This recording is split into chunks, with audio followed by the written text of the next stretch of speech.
guys, Ashley Huber here today to talk to you about an addiction that 50% of you probably are struggling with right now. So what is it? Well, let me share a little backstory. Going back probably about 3-4 years ago, my husband and I, my husband has always been into self-development and professional, getting better, studying, and I wasn't really too on board with that. And about 3 years ago, we kind of had this big, deep discussion about following our passion, living out our dreams. And this is a very true story. My husband said, "I want to take you downstairs for just a second." So he took me down the stairs and he pointed to a picture on the wall. And the picture on the wall is me and my husband and my dog Maggie, who is no longer with us, hanging on the wall, and it's our engagement photos. And he said, "See something? You know what I see when I look at that picture?" And I'm like, Maggie? Our dog? He's like, "No." He said, "I see a sparkle in your eye. That sparkle's gone. I want that sparkle to come back." And I was like, wow.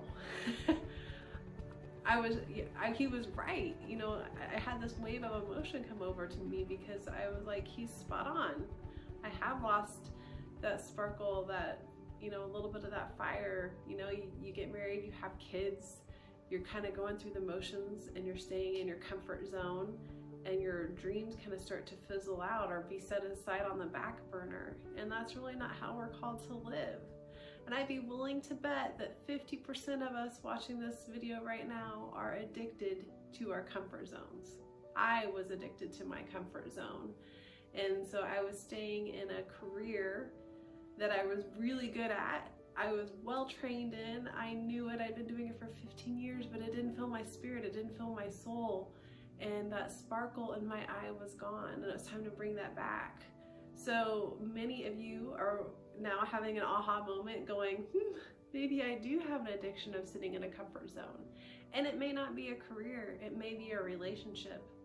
Do you know that there are statistics that show that there are people that will stay in an abusive relationship because for them, that abuse is a normal thing and it's a comfort for them, and not that they enjoy it, not that they want it, but for them to leave that abuse would cause them to get in a space that's unknown and uncomfortable, so they stay. I mean, that's crazy, right? But it's true. And your example may not be as extreme as that, but look at what you really want in life. And have you pursued it? Or are you staying in your comfort zone? There's a great quote, I'm gonna read it because I don't wanna miss it. "If you want something you've never had, you must be willing to do something you have never done." It's a quote by Thomas Jefferson. So what is it that you really want? Is it in a relationship? Is it to make a career change? Is it to travel more or to be at home with your family more? What is it? And what is the thing that you can do to get outside of your comfort zone and do something you've never done so that you can have success?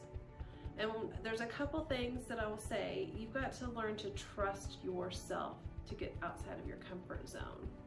And you may be thinking, "Oh, I trust myself," but how many times have you set a goal and then you've not achieved it because maybe that goal didn't get broken down into the right steps, or maybe you got sidetracked? Well, every time you do that, in your mind it kind of is going, "Oh, that I failed, I didn't achieve that goal."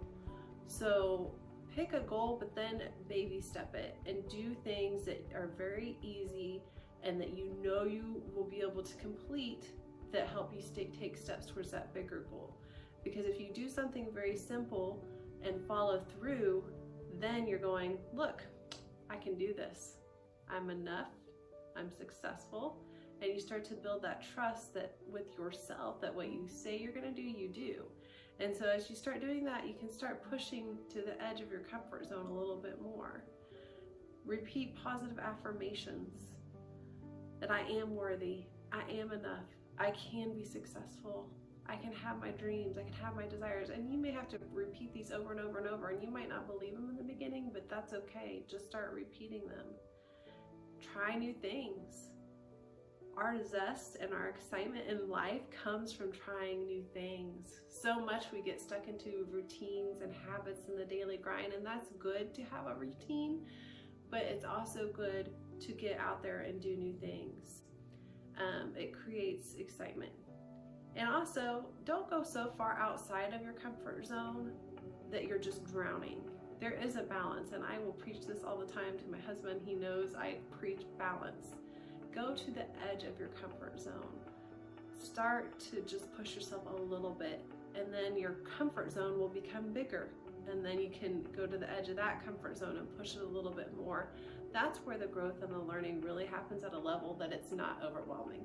Especially right now, we are all living in a very stressful time right now with the pandemic going on.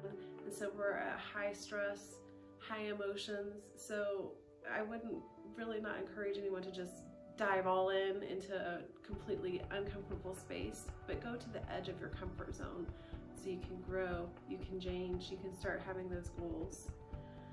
And I'd like to leave you just with one last quote by Jim Rohn that says, "Your life does not get better by chance, it gets better by change." So go out there, start making those small changes, start building that trust in yourself, start affirming that you are worthy and you are enough, because you are worthy, you are enough, and have a great day. We'll see you guys tomorrow.